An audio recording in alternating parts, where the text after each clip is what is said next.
Hello बच्चों, good morning. कैसे हो? तो बच्चों बात करते हैं आज नए टॉपिक के साथ, कूलम्ब्स लॉ।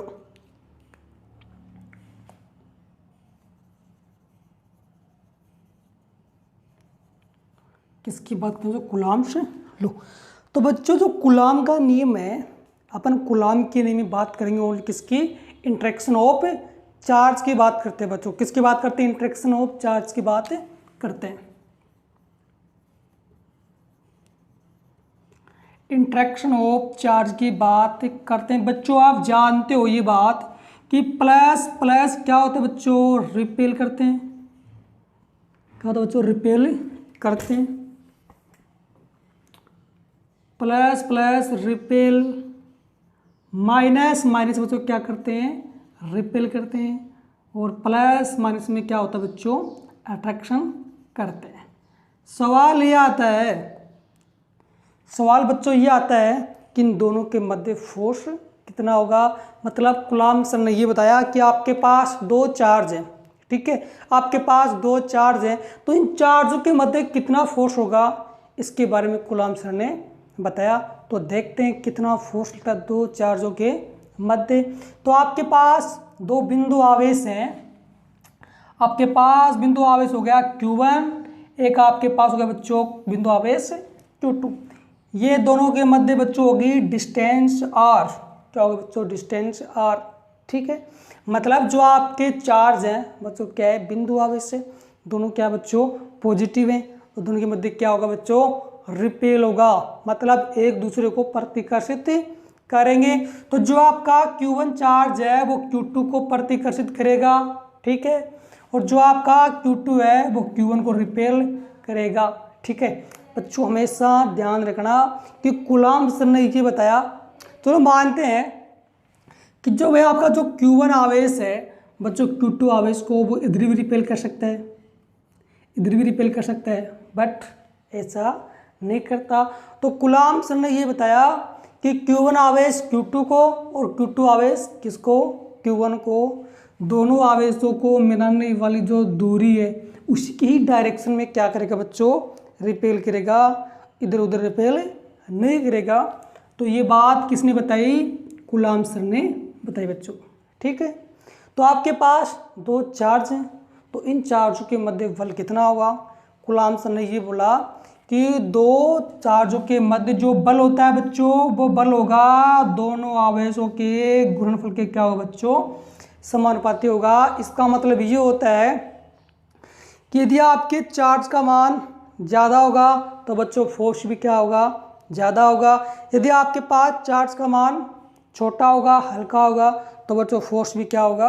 हल्का होगा। मतलब अपन कह सकते हैं कि जैसे जैसे आवेश का मान बढ़ता है वैसे क्या होगा बच्चों? फोर्स का मान बढ़ेगा, ठीक है। तो ये बात किसने बताई बच्चों? कूलम्ब सर ने बताई, ठीक है। दूसरी बात, जो फोर्स होगा वो बच्चों दूरी के वर्ग के क्या होगा बच्चों? व्युत्क्रमानुपाती होगा। मतलब बात यह है कि यदि दो आवेशों के मध्य दूरी जितनी ज़्यादा होगी फोर्स बच्चों उतनी क्या होगा? कम होगा। यदि दो आवेशों के मध्य दूरी जितनी कम होगी बच्चों फोर्स उतनी क्या होगा? ज़्यादा होगा, ठीक है। अपन कह सकते हैं कि अगर दूरी का मान बढ़ेगा तो बच्चों फोर्स क्या होगा? घटेगा। अगर दूरी घटेगी तो फोर्स क्या होगा बच्चों? बढ़ेगा, ठीक है। मतलब क्या होता है बच्चों? आपस में क्या होते हैं? अपोजिट होते हैं, दूरी और फोर्स। तो ये आपकी हो गई दूसरी बात, अपन हो गया, ठीक है।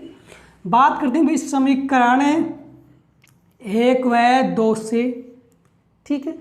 आपका भाई ये भी हमारे पास क्या बच्चों? फोर्स है। ये भी आपके पास क्या बच्चों? फोर्स है। तो क्या हो जाएगा? फोर्स समानुपाती Q1 Q2 बट्टा R स्क्वायर। हटाएंगे किसको? समानुपाती नियता इसको, तो हमारे पास आएगा Q1 बट्टा Q2 बट्टा R स्क्वायर। तो बच्चों यही होता है कूलम्ब का नियम।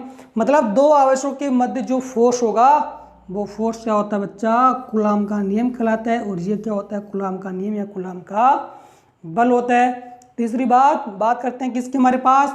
जो आपका के बच्चों, जो आपका के है, ये बच्चा के है कॉन्स्टेंट होता है बच्चों। क्या होता है? कॉन्स्टेंट। और दूसरी बात